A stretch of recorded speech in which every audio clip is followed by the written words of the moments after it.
തമിഴ് സിനിമയുടെ പില്ലറുകൾ ഒരുമിക്കുന്നുവെന്ന വാർത്തയ്ക്ക് പിന്നാലെ സംവിധായകൻ ആരെന്ന ചോദ്യം പടർന്നിരുന്നു. ലോകേഷ് കനകരാജ്, നെൽസൺ, അറ്റ്ലി അങ്ങനെ പേരുകൾ നീണ്ടുപോയി. ഒടുവിൽ സുന്ദർ സിക്ക് നറുക്കു വീണു. എന്നാൽ ദിവസങ്ങൾക്കകം അദ്ദേഹം സിനിമയിൽ നിന്ന് പിന്മാറി. വീണ്ടും പല പേരുകൾ അന്തരീക്ഷത്തിൽ മുഴങ്ങിക്കേട്ടു. ഒടുവിൽ ഔദ്യോഗിക പ്രഖ്യാപനം വന്നു. ഒരു സിനിമ മാത്രം ചെയ്തൊരു ന്യൂ കമ്മർ ആ ഫെസ്റ്റിവൽ സിനിമയുടെ കപ്പിത്താനാകുന്നു, സിബി ചക്രവർത്തി. വിജയുടെ തേരി, മെർസൽ സിനിമകളിൽ അസിസ്റ്റന്റായ സിബിയുടെ ആദ്യ സംവിധാന സംരംഭം 2022 സംഭവിച്ചത്. ശിവകാർത്തികേയൻ നായകനായ കോമഡി ഡ്രാമ ഡോണിലൂടെ. രണ്ടാം സിനിമയിൽ നായകനാകുന്നതാകട്ടെ സാക്ഷാൽ രജനീകാന്ത്. സൂപ്പർ സ്റ്റാറിനെ കണ്ട് ഒരുമിച്ചൊരു ഫോട്ടോ എടുക്കണമെന്ന് ആഗ്രഹിച്ച് നടന്നൊരു പയ്യനുണ്ടായിരുന്നു. ആ പയ്യനെ സിനിമ എന്ന സ്വപ്നത്തിലേക്ക് കൈപിടിച്ച് നടത്തിയത് ആ ആഗ്രഹമായിരുന്നു.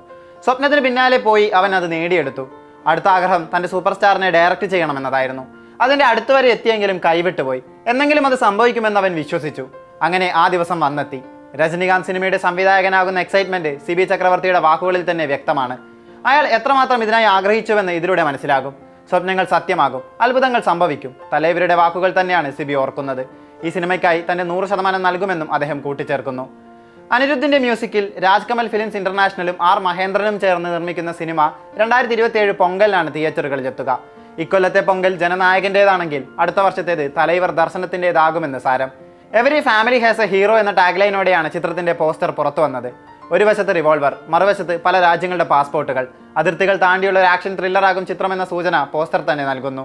പ്രൊമോ വീഡിയോയും അതേ വൈബ് പാസ് ചെയ്യുന്നുണ്ട്. അങ്ങനെയാണെങ്കിൽ കബാലിക്ക് ശേഷം ഒരു അണ്ടർവേൾഡ് ഡോണായി രജനി എത്താനുള്ള സാധ്യതയും തള്ളിക്കളയാനാകില്ല. മാസ് സംഭവം തന്നെയാകും ഫാൻബോയ് ഒരുക്കുകയെന്ന് വ്യക്തമാണ്.